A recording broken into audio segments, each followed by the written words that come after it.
It's 8 o'clock. This is the UK Tonight. Coming up, the brother of the Southport attacker says he feared he would kill someone 2 years before the fatal stabbings. Giving evidence today at the public inquiry into the attacks, David Rudakubana said his brother became increasingly more violent after being expelled from school, saying he worried he may kill a family member if things escalated. The Southport attacker was 17 when he murdered BB King, Elsie Stankham and Alice de Silva Aguiar at a dance class in Southport in July last year. Also ahead, Sir Alan Bates agrees a 7-figure settlement over the Post Office Horizon scandal.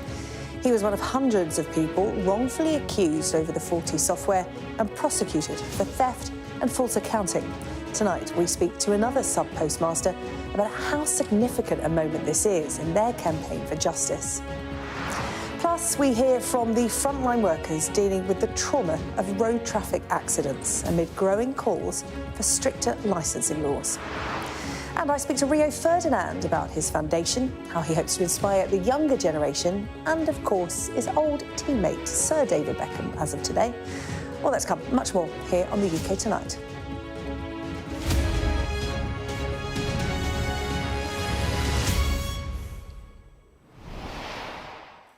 The brother of the Southport attacker has told a public inquiry today he feared his brother, Axel Rudakubana, would kill a member of his family. Giving evidence into that attack today, David Rudakubana said that his younger sibling got increasingly more violent after being expelled from school, saying he reminded him of the sociopathic murderer from the film No Country for Old Men. Rudakubana was 17 when he murdered Elsie Stankham, BB King and Alice de Silva Aguiar at a Taylor Swift-themed dance class last year. Our Chief North of England correspondent Greg Milam has our first report tonight. We know what violence Axel Rudakubana was capable of because of that day last July in Southport when a taxi took him to a dance studio and 3 young girls lost their lives in his murderous attack. But his brother said that violence started many years before. This is the first time we've heard from David Rudakubana. When he was 12 years old, he was diagnosed with a medical condition that meant both brothers had to move school. Axel Rudakubana resented moving away from his friends, and that resentment played out in violent outbursts towards his brother and the rest of the family. The violence increased in intensity. In a message to a friend, he wrote, "There's not much that can be done as he is rather strong. Too much damage would be caused by my dad trying to restrain him, and the risk of him doing something potentially fatal is the major concern." In evidence to the inquiry, he said, "I remember being scared someone was going to die, my dad." The inquiry heard another message. "My brother doesn't really show mercy, so my dad just has to try not to die. We hide knives to mitigate that factor."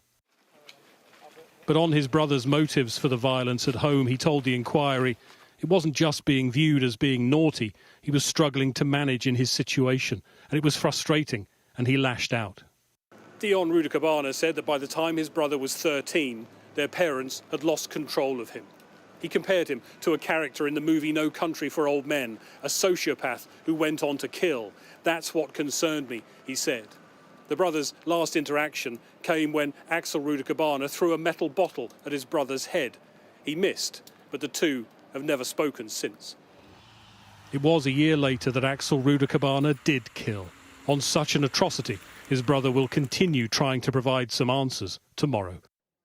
Greg Milam, Sky News, Liverpool. Sir Alan Bates has reached a 7-figure deal to settle his claim over the Post Office Horizon scandal more than 20 years after he began campaigning over what turned into one of Britain's biggest miscarriages of justice. Sir Alan was among hundreds of sub-postmasters who were wrongly accused of theft by the Post Office between 1999 and 2015. The accounting software Horizon, which was made by Fujitsu, inaccurately showed financial shortfalls, making it look like money was missing from post offices. Well, one of those affected by that scandal, Seema Misra, joins me now. Seema, you will have seen on the show before. We've spoken a number of times. It's really good to see you this evening, Seema, with some good news. Sir Alan Bates, the poster boy, if you like, for your campaign, the man that spearheaded this action, getting his settlement. Your thoughts when you heard the news today? Yeah, I was so happy. You know, like there's 2 people out of a family. That's Alan and Betty got the compensation sorted, which is really good news.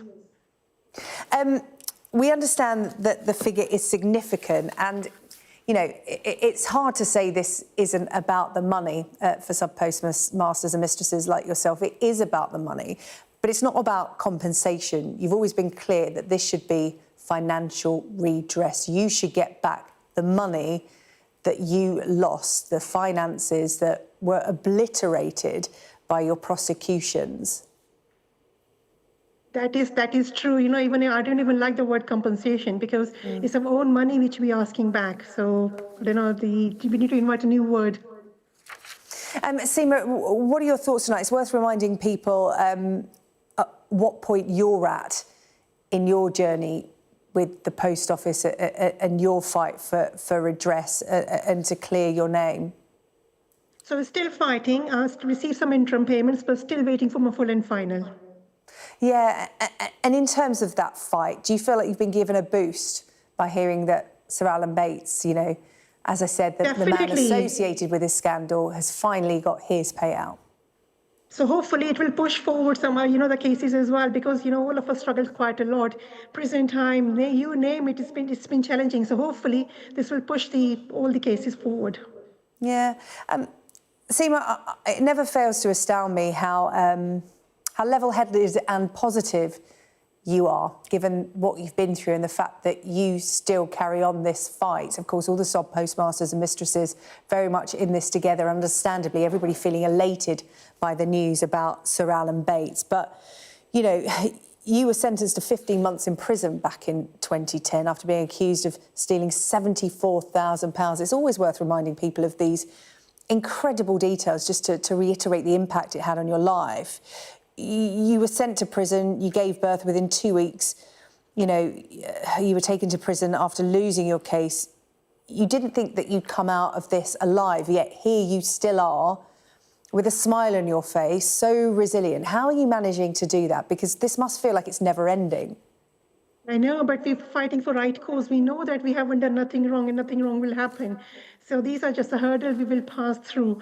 So yeah, I was 8 weeks pregnant when I was sentenced on my eldest and 10th birthday. So which will be next week, it will be 15 years ago. After lost the fight, I was sentenced. That's incredible, 15 years ago, and you're still fighting. As you said, accountants are working on your claim right now. You have had interim payments, but not your full redress, which is what you're fighting for. You're digging your heels in to get that. Have you been given a time frame as to when you may well get your day where, like Sir Alan Bates, you can draw a line under your experience? No dates given yet. And talking to the other sub-postmasters and mistresses, I know that you all very much keep in touch in terms of, you know, this may not be in the headlines every day, but you're consistently working towards this goal. You know, how many of them are feeling that they're that little bit closer? You're all clearly on different timeframes, even though you're part of one big organised group. And it is challenging, you know, like we wanted to get it sorted, like, say, as of yesterday, you know, like it is dragging on for such a long time. You know, when we won the GLO in 2019, we thought it would be all sorted, but it still didn't. In 21, conviction got overturned, we thought it would be sorted, still didn't. So we know we're fighting with authority, it will take some time, but we're determined it will be all sorted for everybody soon with the proper accountability. And Seema, I wonder what you make about the fact that obviously the Horizon software, everybody knows about that now, produced by Fujitsu, faulty. It sent many of you to prison, lost many of you your livelihoods and so much more. I mean, it's indescribable. But how surprised were you to hear that there was another software system used at the Post Office before Horizon called Capture? And again, there are a group of sub-postmasters and mistresses going through what you're going through. You know, what did you make of that twist in the tale? It is terrible, you know, like, you know, whatever comes through the Post Office scandal, it doesn't surprise us anymore. It's just like cans of worms, you know, what another news we're going to come, we don't know, we are prepared. But like, that's the thing, you know, it's been dragging on. It needs to be sorted with the proper accountability, then it won't happen again. Otherwise, it will just keep on dragging on forever. Seema, have you had a chance to talk to Sir Owen Bates? I would imagine, his phone's been ringing off the hook with everyone to congratulate him. Have you managed to add your congratulations to that growing wave of support? On the WhatsApp group I did, and I messaged Betty as well. So it's all good. Oh, well, Seema, look, once again, I really appreciate you coming on, and it's nice to have some positive news about your campaign as Sir Alan Bates settles his case, we understand, for a rather large sum of money. But as you said, it's not about compensation, it's about redress. Sir Alan Bates leading your fight to get redress for all sub-postmasters and sub-postmistresses wrongly jailed and convicted after that Horizon software scandal. Seema, thank you. We wish you well. And hopefully next time we speak, it will be you that's receiving this good news. Pleasure. Thank you. Thank you. Now, today, the Chancellor refused to rule out breaking a manifesto pledge by bringing in tax rises in the upcoming budget later on this month. Rachel Reeves spoke at breakfast time in a surprise press conference in Downing Street, an unusual move just 3 weeks ahead of that budget. It was in an attempt, we understand, to prepare the British public for what is to come. Sky's political editor Beth Rigby has this report. This is a once-in-a-parliament budget to wipe the slate clean. I'm not coming back with more borrowing or more taxes. The Chancellor last year with a bombshell budget raising tens of billions in tax, promising it was a one-off. Until today, 3 weeks before the next budget, the Chancellor breaking cover as she prepares the ground to break promises made to voters. If we are to build the future of Britain together, we will all have to contribute to that effort. Each of us must do our bit for the security of our country and the brightness of its future. Each of us must do our bit. A message to you that your taxes could be going up. The Chancellor considering an income tax hike to help fill an estimated £30 billion black hole in the public finances, arguing that her alternatives, cutting public spending or increasing borrowing, are worse. Austerity, reckless borrowing, made-up numbers. They are the problems, not the solutions. They are the mistakes of the past which would only take us backwards. I will not repeat them. Laying the ground for a massive manifesto breach, the Chancellor sought to shift the blame onto global headwinds and previous Conservative governments. You told me explicitly Labour would stick to our manifesto commitment not to increase taxes that working people pay. Today, do you still stand by both those promises? And if you can't or if you won't, aren't you making a mockery of the voters that put their trust in you at the general election? Today is about setting the context for that budget. And your viewers can see the challenges that we face, but the challenges that are on a global nature. And they can also see the challenges in the long-term performance of our economy. As Chancellor, I have to face the world as it is, not the world that I want it to be. And when challenges come our way, the only question is how to respond to them. Will Labour's budget mean higher taxes, Minister? Why should anyone trust Labour on tax? Ministers facing hard questions as they headed to Cabinet after the Chancellor's speech, bracing for the backlash that will come should the government break election promises. The current Tory leader leading the charge. If this was to do with us, why has unemployment risen every single month since Labour came into office? Going back and saying, oh, actually, what happened in 2010 is the reason why we have problems in 2025, quite frankly, doesn't wash. Blame the OBR, blame the last government, blame the mini-budget, blame everybody except herself. This woman needs to take responsibility. Today is a really big moment. The Chancellor laying the groundwork for really big tax rises, having said only a year ago she wasn't coming back for more. And while no decisions, I'm told, have been taken, the writing is on the wall. Taxes will be going up and perhaps income tax will go up too. Now, that would be a clear manifesto breach. It will bring acute political pain. But the Chancellor's decided her other options, increasing borrowing or cutting public spending, will hurt more.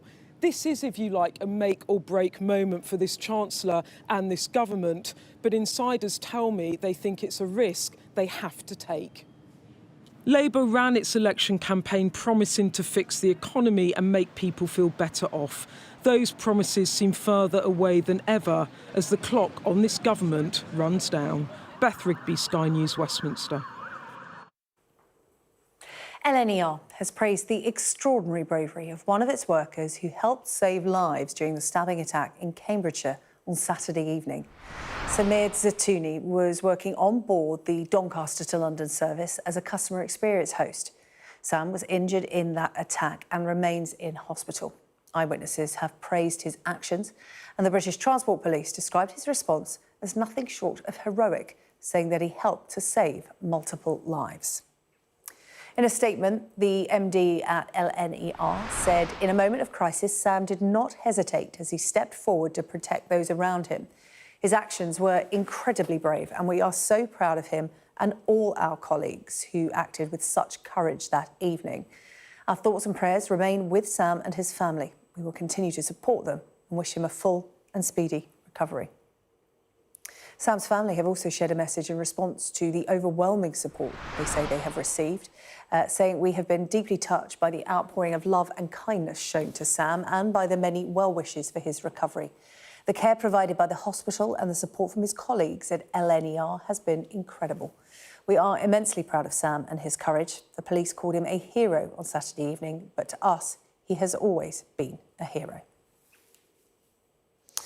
Next tonight, the ongoing campaign to get the government to toughen up rules on new young drivers. It's something we've spoken about a lot here on the UK Tonight, with grieving families calling on the Prime Minister to introduce graduated driving licences.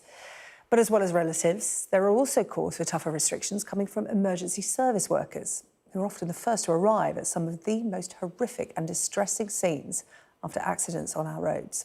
Our correspondent Dan Whitehead has been given access inside Derriford Hospital in Plymouth, as well as Devon Air Ambulance, to understand how those working on the front line deal with the trauma. Engine main switches, fine, got it. Warning up a demast list, all clear and green. I can think of certainly 2 fatalities I've been to on Christmas Day, which is always going to be difficult. Please, we are clear left, running. It might be the first time that they're actually aware that they've had an amputation or that they're actually paralysed. Is 103 or 3450 today. The profile, the news, the tragedy is nothing to what that parent feels when you tell them that their child has gone. They are the front line, the first to arrive to the most distressing of scenes, the first to try and save those critically ill. All of them are impacted in a way that's rarely told.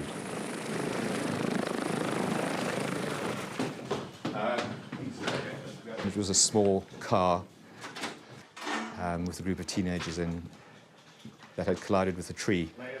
Grant has worked as a paramedic for 30 years, the last 10 with Devon Air Ambulance. There are some call-outs that stick with him. I think that was just one of those jobs where you're not expecting, I suppose, what you're going to see on those days. And we got there reasonably quickly. I think three of these young people actually died in the scene, which was quite difficult. And it's trying to give the best care you can for everybody on scene, and they were quite severely injured. And it's always a shock to the system when you get to those jobs. So yeah, it can be tricky. Yeah. This is the ripple effect we so often hear about. So many affected by deaths on our roads, beyond just immediate family. On the major trauma ward of Devon's largest hospital, Derriford in Plymouth, the beds are nearly always full. Everyone here has helped treat young victims of crashes, many left with life-changing injuries. I've seen a whole scale of it. Some patients are amazingly resilient and take it really well. Others, it is absolutely life-changing and they are hysterical. It's a full spectrum of sort of things we see here, and then we have to just kind of work off how they've reacted and what we need to do for them in that moment. This could be the first time that they're actually seeing their injuries in full light. It might be the first time that they're actually aware that they've had an amputation or that they're actually paralysed. So having to manage that for us can be really hard. I don't think you feel it until you get like the lovely thank you cards at the end and you realise that the patients that you've looked after for a couple of weeks knew your name. It's only afterwards maybe that the impact hits you. I think when you're in any scenario, it's kind of the after effect, isn't it, that you go, I can take a deep breath now. That was really hard. That was really emotional. Most of the team's work here is focused on helping victims of road traffic collisions, and young people are disproportionately impacted. New government data for 2024 shows there were an estimated 1,600 deaths on Britain's roads last year, with over 128,000 casualties. More than a fifth of fatalities involved a young person behind the wheel. In fact, young male car drivers aged 17 to 24 are 4 times more likely to be killed or seriously injured compared with all drivers aged over 25.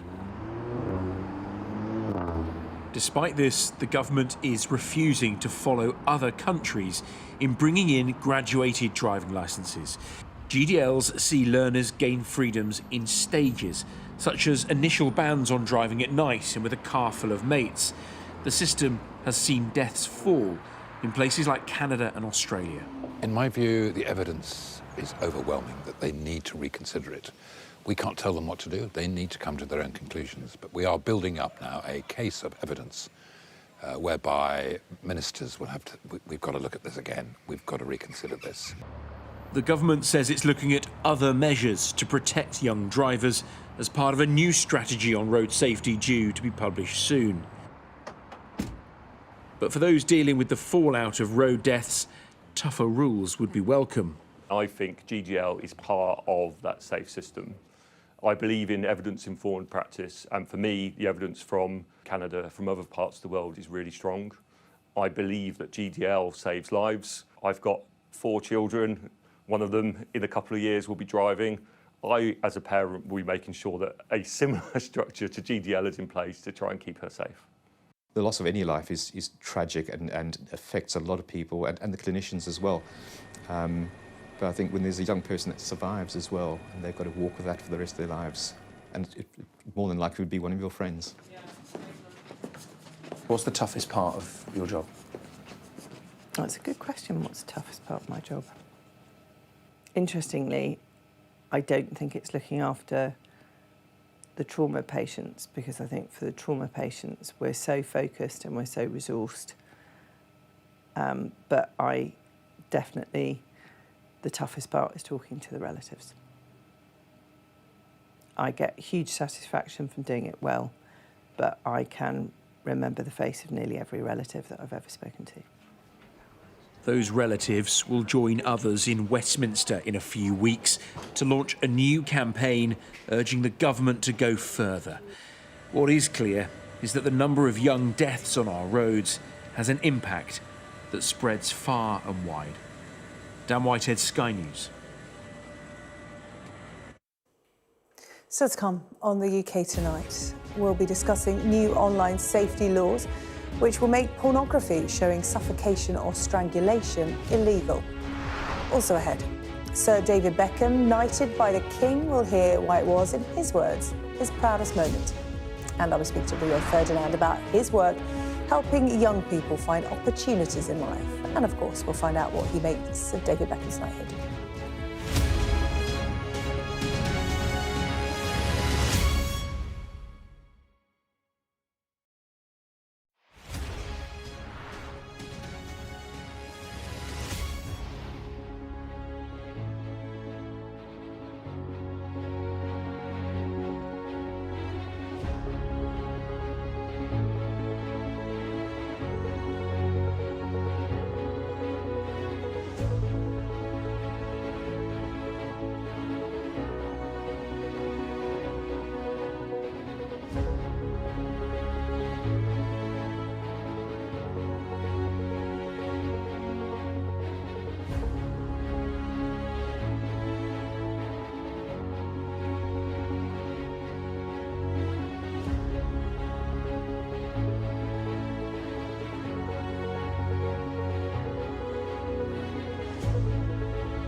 saw police being forced or pushing young men and women to the ground as they made almost 100 arrests.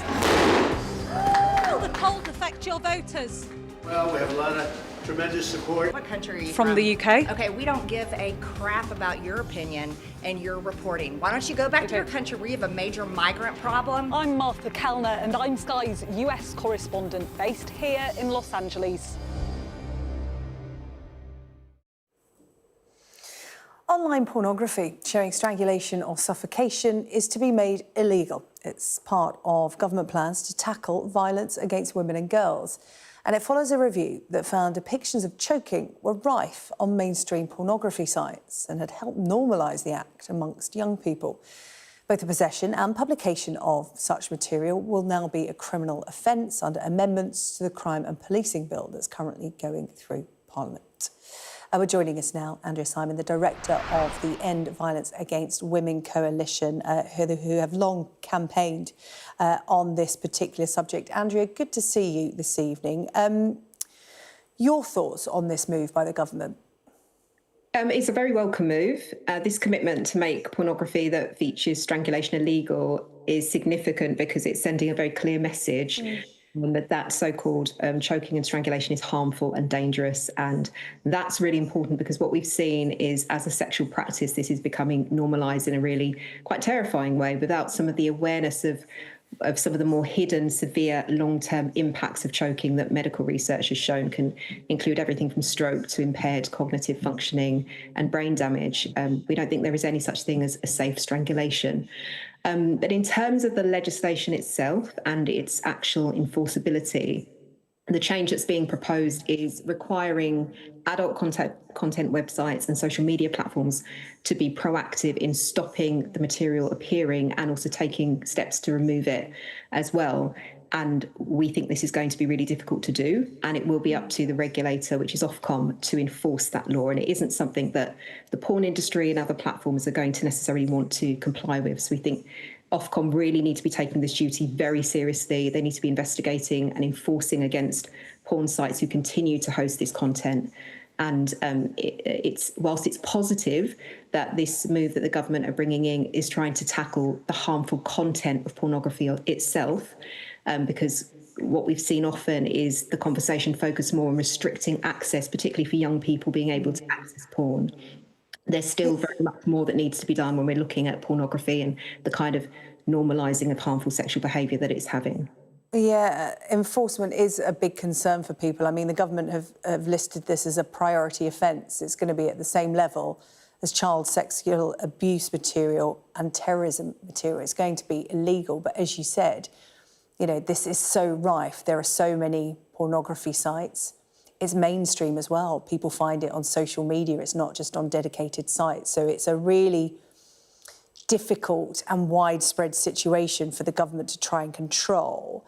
But do you feel that this is the first step in this area? Because I was looking at a quote from the Conservative peer, Baroness Burton, who did a review into this area, who said that there'd been a total absence of government scrutiny of the pornography industry. Do you think this is the first step by the government in this area? Because you look at, you know, other violent pornography, of which 79% of 18-year-olds have been exposed to, you know, things like coercive control, pain-inducing sex, degrading behaviour. Is this just the tip of the iceberg in recognising what's going on in that industry? Yes, I think so. And it's, I mean, we're slightly sceptical because of the amount of content that actually relates to rape that continues to be accessible and held on porn sites and across the internet. So it is something that's going to be quite difficult to crack. But also criminalisation and regulation is not the entire answer to this. We do need to have more of a holistic approach that works to look at the different sexual practices that are occurring, particularly with young people, and the spaces that we have for them to talk about pornography and its impacts. We'd also highly support the availability of quality relationships and sex education, and that sex education is made mandatory beyond to the end of secondary school, which it currently is. It needs to go all the way up to 18.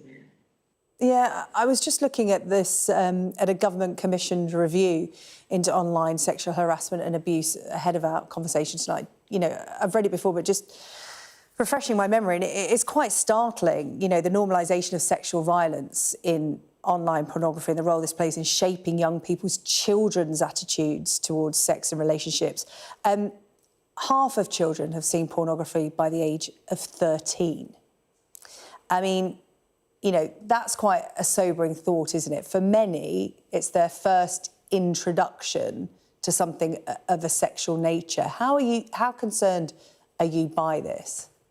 It's incredibly concerning because we know in the absence of that quality relationships and sex education, the young people do tend to turn to pornography and to learn about what's normal. And this is normally before they've even had any sexual encounters themselves. So what they're being exposed to is setting really sort of the standard for what they expect to experience in sexual relationships. And we've seen this explosion of both misogynistic content online that young people are consuming, but also the image-based sexual abuse that is increasingly having an impact on women and girls.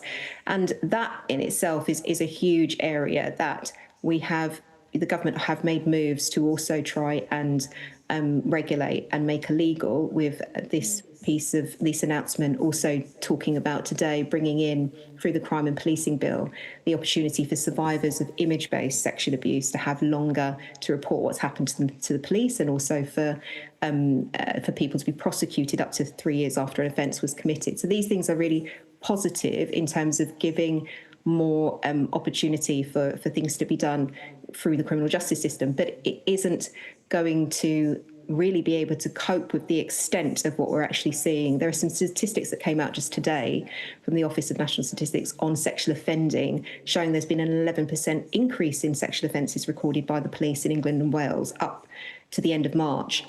But what's accounted for more than half of that is what's commonly known as revenge porn and cyberflashing. So that's 13,000 offences in a year. And this kind of offending is only realistically set to increase. And we would have concerns that the police, the CPS, the courts, they're not properly prepared to respond to this and to deal with the extent of online offending that we're actually seeing. Andrea, really good to talk to you tonight. Thank you so much. Andrea Simon, the director of the End Violence Against Women Coalition. So much more work to be done in this area, as you outlined there. Really appreciate your time tonight. Thank you. Still to come, we'll hear from Rio Ferdinand about his work helping young people find opportunities and jobs, and of course what he makes of David Beckham's knighthood.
Beck's golden balls are now officially Sir David. Former England football captain David Beckham receiving his knighthood from the King today.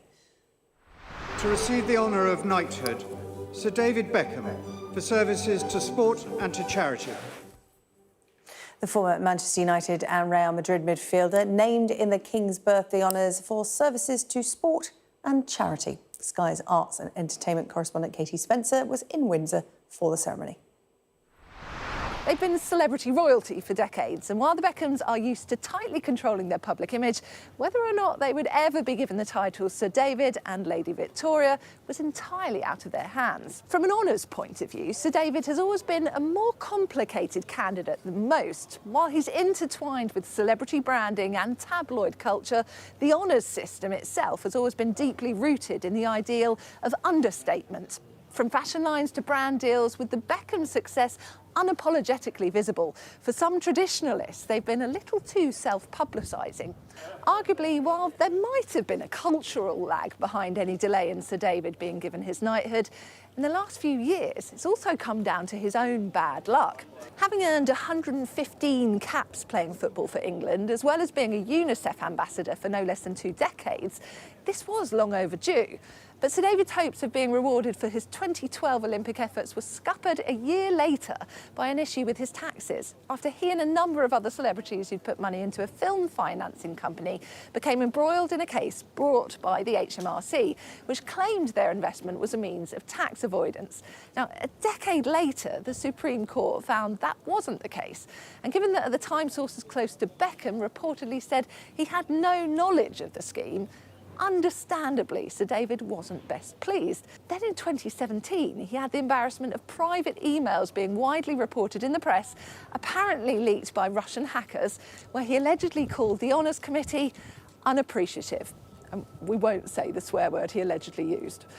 Even though his team reportedly said his words were doctored by hackers, all of this hasn't helped. In 2022, many speculated the 12 hours he spent queuing with the public to pay his respects to the late Queen might have upped his chances of getting a nod. Then, after becoming an ambassador to the King's Foundation, he finally got the call. I grew up in a very humble background in the East End of London, always wanting to be a professional footballer, and then I'm stood here at Windsor Castle with the most important monarchy in the world and getting a knighthood. While it might have taken a little extra time for Sir David to get the honour, his nightmare wait is finally over. Well, my next guest tonight knows firsthand the amount of work Sir David has put in over his lifetime. Rio Ferdinand says his former teammate is an inspiration, and it was only a matter of time before he was knighted. I was speaking to Rio about his own charity, working with young people in the most under-resourced communities here in the UK. Rio spoke to us from Munich, where he was appearing at the One Young World Summit, a network that's hoping to make a positive change for communities across the world. I'm here with the foundation, which is my foundation has been going for over 10 years now, and we basically have young people that go through our platform. It helps kids back into education and then gives them an opportunity into workplace and that social mobility.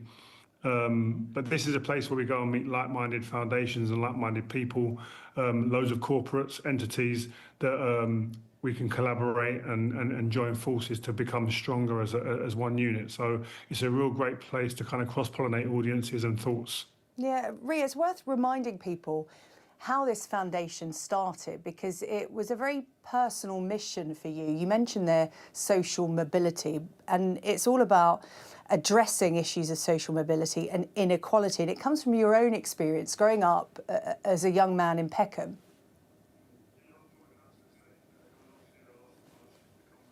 And some of the best times in my life as well. So it was a lovely balance in that sense. But my mum was the inspiration behind it. She was somebody who took community straight in her stride and was always someone that was first with her hand up to help others within the community. And so when I got to a place through football where I knew that I had the ability to have some leverage with decision makers and being able to make impact with people, starting a foundation and trying to impact young people's lives was a no-brainer for myself. Yeah. You mentioned 3 key things there: a good community, a good mum, you know, having a good parents. And football was your route out of that counsellor stay. What opportunities do you think were open to you if you didn't have football? And do you think there are better opportunities now? Or, you know, when you think about the cost of living, social mobility, housing inequality, do you think in some respects the UK has gone backwards? I think so, yeah. In some cases it has. But what I would say is what we try and do is we try and bring the opportunities to young people and just go, you know what, we know that young people love sport, they love entertainment, they love tech now, which is a new world they're coming into, and ever changing, and the landscape changes very quick there. We're here to open their eyes that there's more than the person you see at the front and centre, i.e. the footballer, the singer, the founder. There's so many different layers of opportunities within those industries that we want to expose these young people to, and which then you see there's more opportunities for them young people. And I think I didn't have that growing up. I had football, which I was very lucky that I loved the game that enabled me to get an opportunity to come out. But if I didn't play football, where would I have gone? I don't know. And fortunately for me, I didn't have to go down that road. But I think there are opportunities for young people, but I think we're not great at showing them where those opportunities lie and what they need to do and the processes they need to go through and where's the pathway to get to that end goal. Opportunities to achieve should be there for everyone. That's the purpose of your foundation. And I'm particularly thinking about young men and boys, because your foundation works with young people aged 10 to 25, which is a big age range, and so many different issues come with all of those ages.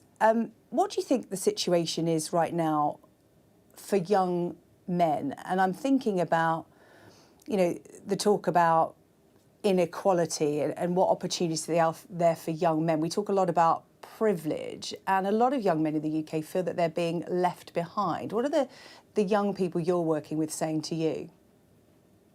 Yeah, I think until they come into our kind of courses and our framework, that is kind of a common kind of theme. But I just feel it's because people aren't exposed to it, and I think that there are really good initiatives out there.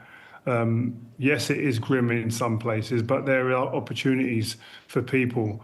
But we have to, I think the difference is that you can't wait for the young people to go and find these things. It's more about we have to go into those areas. We have to go into those places where people need the help, the focus, the consistency, the application, and the know-how to be able to put it in the palms of their hands for them to go forward. And I think that that's the duty of care from the government, from schools, the curriculum, the people that live within those areas that are the leaders in those areas, and the youth leaders, etc. And I think it's so important, and I think it's like that's why I feel the government need to fund schools. They need to fund the right entities that are going to be able to go into these areas where the young people are there to really give them a helping hand now more than ever. Your foundation, as you said, has been going for over a decade now. Yeah. What do you think the challenges facing young people are? How have they evolved over that time? We've seen the explosion of technology and social media in that time, a conversation about mental health. You have young children yourself, a whole age range from, you know, late teens to younger. How have the challenges facing young people evolved in the time you've been running your organisation? Well, I think that one of the key differences is social media, the impact of it, how prominent it is in people's lives now, and how young people have to deal with social media, the pressure that comes with keeping up with people on social media. We're seeing all of these images and videos of people that are doing so well. They're living a great life. And, well, how do I keep up? And it's managing those expectations of the young people as well, and really bringing it down to realism and really boiling it down to, do you know what it takes to be successful and to have a life where you can take care of your own family and be responsible and independent? It takes hard work, it takes consistency, and it takes a long bloody time. And Ria, as we're talking about inspiring young people, a final question on someone who's inspiring young and old alike, to be fair. David Beckham, now Sir David Beckham as of today. Your thoughts on his knighthood, Sir Bex? Sir Bex, man, listen, I'm proud of what he's achieved. And listen, I don't know many people, let alone footballers, that put in the hours and the time and consistency, what I was talking about in regards to kids from my foundation. But he's a shining light of that consistency, that work ethic, and and really kind of upholding high standards on a daily basis. And so for him to become a Sir, I think for me it was only a matter of time before that happened, because he's been a symbol of success, inspiration, aspiration for many as well, in many different ways, not just as a footballer. So Bex, well done and congratulations. Still to come here on the UK Tonight, we'll hear about the new bereavement hub to help members of the armed services community. And in the sport, Arsenal make it 4 wins from 4 on a busy night in the Champions League. All the details on the way.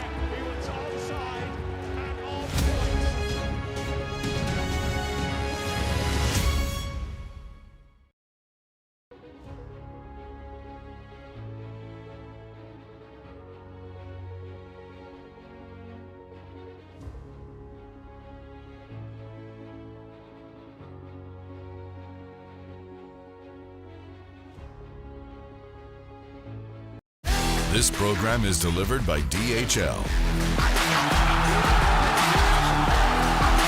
the official logistics partner of ESL. Welcome to the DHL Sports Hub on Sky News. Coming up, Steve Borthwick on what's behind his team's winning run after England record an 8th successive victory in Rugby Union's Autumn Internationals against Australia. And we'll hear from the new men's world #1 in tennis, Yannick Sinner, after he wins his first Paris Masters title ahead of the ATP Tour Finals in Turin this weekend. But we start with Formula One, and McLaren team principal Andrea Stella insists he's more concerned about ensuring one of his drivers finishes ahead of Max Verstappen in this year's World Championship than by who it is that beats the Dutchman. Lando Norris now leads Oscar Piastri by a single point with 4 races and 2 sprints to go, after the Australian had been out in front for 189 days. But while McLaren are already Constructors' champions, it's far from guaranteed they'll claim the Drivers' title too, with Verstappen just 36 points off the pace. You know, in fairness, we have enjoyed this quest, this papaya quest to the Drivers' Championship, and for us the main focus is to make sure that we beat Verstappen. And this remains our main objective. We go together to this common interest, and then if it's papaya, like we all wish, like we all will be very determined to make sure that happens, then may the best win. Well, having been 104 points behind Piastri just 2 months ago, Verstappen's been the form driver since. He's also won the last 2 races in Brazil, where there's a sprint and a full Grand Prix this weekend. George Russell was only 7th last time out in Mexico City, but he did take his 3rd DHL fastest lap of the season on lap 50 of 71.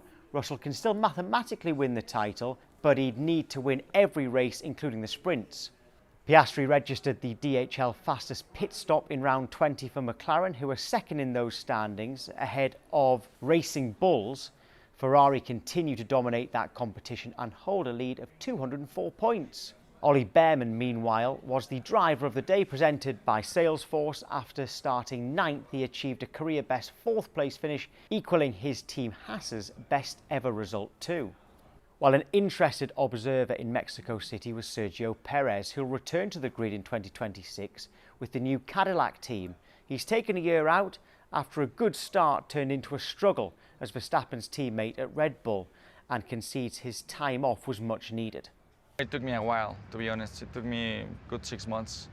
I wanted to come back to finish my career properly, but at the same time I thought, you know, I mean, does it really matter? You know, if I don't get the right project, the right motivation to come back, I was not even going to consider it for a second. Last year must have been tough, right? Like, you're there up against Max, the car is tricky to drive. Yuki's even further away, Liam was further away. Yeah. Does it feel like validation, vindication that actually it's not an easy job being next to Max? I think people, you know, from the outside, I don't like criticizing the drivers that they've been there, because I was in that position. Yeah. I know what exactly they're going through. The minute I signed my exit with Red Bull, when we come to an agreement, I knew that poor guy who comes here, you know, because managed to survive. It's a very difficult place. Obviously, being next to Max is very difficult, but being next to Max in Red Bull, it's something people don't understand. And there's so many things that I could tell you about it, but it's simply just a very difficult job for a driver. There is no driver that can survive there. You know, it doesn't matter if you bring Hamilton or Leclerc or whoever you bring there is going to struggle. How excited are you about coming back onto the grid? I'm very excited, you know, because I believe that I still have a lot to give to the sport. I'm very, very lucky with the career I've had, but I want to finish it on a high. You know, the last year has been difficult in my career, and I know how good I can be, you know, with the right environment around me. I feel like people will be surprised, you know, on how competitive, how good I will be on my comeback, and I have that motivation already with me. So, yeah, I feel like I have this final point to prove in my career and make sure that I live whenever I want to. Erling Haaland comes up against his old club Borussia Dortmund once again tomorrow night in the Champions League, and he's going into the game while on one of his best scoring runs of his career. The Norway striker scored twice in Manchester City's 3-1 win over Bournemouth on Sunday, meaning he already has 26 goals for club and country this season in 16 games, one every 51.5 minutes. But could he have even more to his name? Well, he was substituted while going for a hat-trick for the 15th time at City, and that seemed to come as a surprise to the forward. You need to ask Pep for this. I think there were probably a few fantasy managers that were not so happy when I got subbed off. Do you ever surprise yourself, because you're in great goal scoring form? It seems like you're just unstoppable. I didn't score last game, so again, I try to help the team to win. That's my goal, and even by scoring or helping them with winning duels, it doesn't matter as long as we win. That's what I want to do. I want to win games, and I want to help the team become a better football team, become a better football club. So that's my job. He delivers performances that they're unstoppable. He is a phenomenon. You know, his physicality, he's got the ability to, you know, drop deep, protect the ball. He's got the ability to run in behind. He's the perfect number 9. And a lot of people say he doesn't do much off the ball. He just scores goals. But actually what he does do is he distracts a lot of players. Just his sheer presence on the pitch, it just distracts people. There's a bit of a coming together with Haaland and Pep after. I think Haaland saying in one more goal I get a hat-trick, and I think the interview asked him, it was 15 games he's been taken off on 2 goals, you know. So we look at all these numbers and these records he's beaten. It could be even better if he stays on for 90 minutes, but you can understand why Pep would take him off, because of you're protecting him for the next game. You don't want to lose your main striker. On to rugby union, and Steve Borthwick is encouraged by the way his England squad is developing after seeing them win their 8th game in a row as they defeated Australia 25-7 in the autumn internationals at Twickenham. Henry Pollock came off the bench to score the team's 2nd try and provide the catalyst for an impressive victory. I thought the bench certainly had a positive impact. I think it's a sign that you can see the squad's building in depth. It's been an important summer for English rugby, and with a number of players away with the Lions and been successful down in Australia, another number away in Argentina and America, it's enabled, I think, the squad to grow, and that's pleasing. It means I've got some difficult decisions to make. It's the exact decisions you want as a head coach. The core group that we've got now is a lot younger, I would say. I'm one of the older guys there now, which is weird, but everyone's hungry for it, which I love. You know, training is probably as hard as it's ever been. So yeah, it's definitely best prep, and boys did well. And Fiji next, what are you expecting? Obviously the same. The big pack, scrum time, set piece wise, they're going to be good, but also they can make things happen from nothing. Tennis now, and Yannick Sinner will go into the season-ending ATP Tour Finals this weekend as the new men's world #1 after he claimed his first Paris Masters title on Sunday. The Italian defeated Felix Auger-Aliassime in straight sets, taking the 2nd in a tie-break to secure his first Masters win of 2025 and the 5th of his career. Sinner is now top of the rankings ahead of Carlos Alcaraz, who he's faced in each of the last 3 Grand Slam finals, and says he's going into the final event of the year on a high. Obviously very happy. It has been an amazing year, considering everything together, making very deep runs in so many tournaments, you know, coming here, you know, handling every situation the best possible way. Today was a very tough match. I had some chances in the 2nd set. He was served huge there, and you know, you have to accept that. You have to try to push yourself to the limits. The tiebreak I played very solid, making barely mistakes, and obviously, you know, going back number one and winning here the Masters means a lot to me. Of course, now the next goal is to be as ready as possible for Turin. Confidence is so important in our sport, and I have a lot because of the couple of seasons I played, and now let's see what's coming in Turin. Of course, I'm looking forward to it, playing in front of my home crowd. I'm trying to finish the year in the best possible way, but in the same time, no matter what happens there, it has been again an amazing season, and yeah, so I'm of course extremely happy. This program is delivered by DHL, the official logistics partner of VSL. I saw police being forceful, pushing young men and women to the ground as they made almost 100 arrests. Will the cold affect your voters? Well, we have a lot of tremendous support. What country are you From the UK. Okay, we don't give a crap about your opinion and your reporting. Why don't you go back to your country where you have a major migrant problem? I'm Martha Kellner and I'm Sky's US correspondent based here in Los Angeles.